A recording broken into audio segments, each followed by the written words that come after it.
Pouca gente se dá conta do valor da instrução. É verdade. Muito pouca gente valoriza o saber. Quando nós travamos contato com a questão instrucional, nos damos conta de que esse verbo instruir provém do latim in mais struere. In significando dentro de, como injetar, injeção, investigar, introduzir. Struere significa ajuntar, amontoar, reunir, empilhar. E a ideia de reunir dentro de, ajuntar dentro de, nos dá o conceito de instruir. Todas as vezes que nós estamos sendo instruídos, estamos aprendendo alguma coisa. Estamos captando, alguém nos está ensinando, estamos fixando dentro de nós alguns valores, às vezes até desvalores. Mas a instrução se refere a esse ajuntamento de recursos, a esse ajuntamento de informações que nos são passados de variadas formas. Essas informações, esses conteúdos, podem nos chegar através do livro. A que viagens, minha gente, o livro nos faz realizar.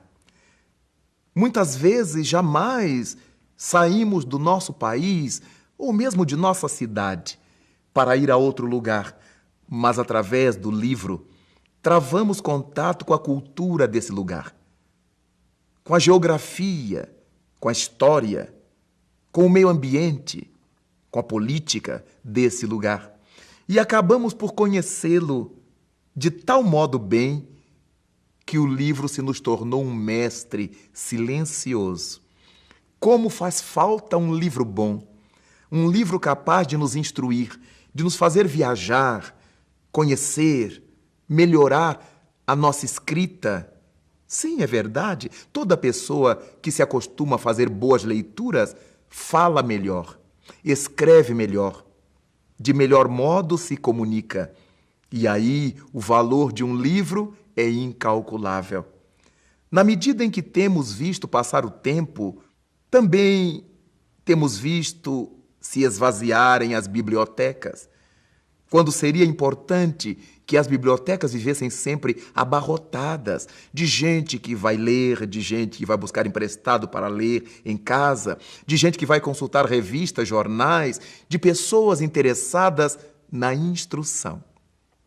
Quando nós pensamos nisso, a instrução não será apenas ler livros, mas quando nós assistimos a um bom filme, a uma boa peça teatral, quanta instrução nos advém desses recursos midiáticos. Um bom filme nos leva a viajar, a conhecer lances da história, romances extraordinários vividos no mundo por personagens que aprendemos a admirar de tanto que já ouvimos falar deles. Quem é que não se extasiou quando leu a respeito de Romeu e Julieta? Aqueles que puderam travar contato com esse romance até hoje guardam em si o livro, o filme a respeito desse notável casal italiano. Quando nós pensamos em instrução, o que não falar da música? Meu Deus, há pessoas que se conformam em ouvir a música, gostar da música, mas há outros que se interessam por saber quem é o compositor, quem fez a música, outros quem é o autor, quem fez a letra. Outros se interessam pela história da música. Há gente que gosta de música popular, de samba, de bolero, de rap, de reggae, de soul. Mas há aqueles que gostam de clássicos, que gostam de óperas. E aí vão buscar a história. Por que é que o cantor cantou daquele jeito naquele determinado momento? Naquela passagem? Por que é que ele modulou a voz daquele modo? A cultura, a instrução. Não estamos ouvindo por ouvir. Tudo quanto ouvimos passa a ter sentido para nós. E a partir desse sentido, nós é que crescemos. Falar as coisas com conhecimento de causa, sairmos gradativamente desse canhenho da ignorância, é uma maravilha. Nos sentimos superiores a nós mesmos, não superiores a ninguém, mas a nós mesmos. Batemos o nosso próprio recorde. E é tão bom saber, é tão bom nos instruir, que faz com que sejamos pessoas mais confiantes. Quando abrimos a boca, sabemos o que estamos dizendo. E porque temos o hábito da instrução, temos também a noção daquilo que não sabemos. E quando temos a convicção a respeito do que não sabemos, somos tomados pelo espírito da humildade, de perguntar, de sondar, de averiguar, até descobrir.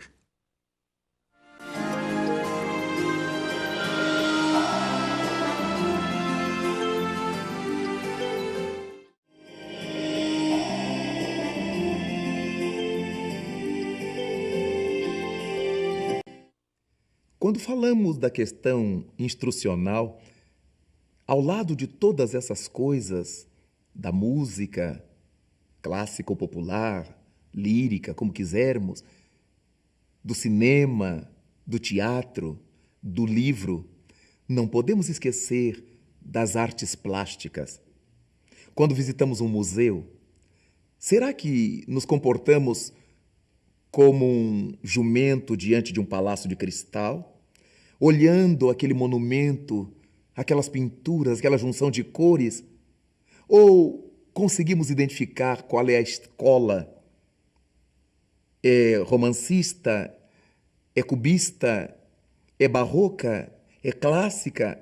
É tão bom nós podermos chegar diante de uma tela e identificar o seu período, as características do seu pintor, a concepção daquela obra.